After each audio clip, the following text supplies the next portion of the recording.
অ্যাম্বুলেন্সকে বাণিজ্যিক রেজিস্ট্রেশনের আওতায় আনা এবং পুলিশের মামলায় হয়রানি বন্ধের দাবিতে আন্দোলনে নামার ঘোষণা দিয়েছে বাংলাদেশ অ্যাম্বুলেন্স মালিক কল্যাণ সমিতি। মঙ্গলবার বিকেলে ঢাকা রিপোর্টার্স ইউনিটিতে এক সংবাদ সম্মেলনে এই কর্মসূচি ঘোষণা দেয় সংগঠনটি।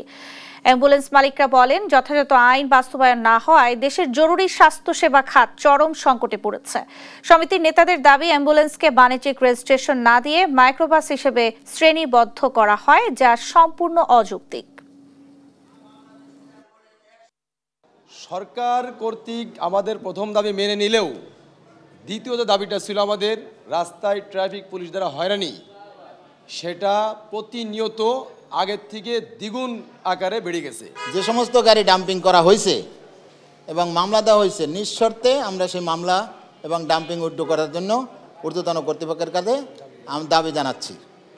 এবং ভবিষ্যতে যদি কোনো গাড়ি কোথাও ডাম্পিং করে এবং কোনো মামলা দেয় ফার্দার, অতি উৎসাহী কোনো পুলিশ যদি হয়রানি করে, আমরা সারা বাংলাদেশব্যাপী কর্মবিরতিতে যাব।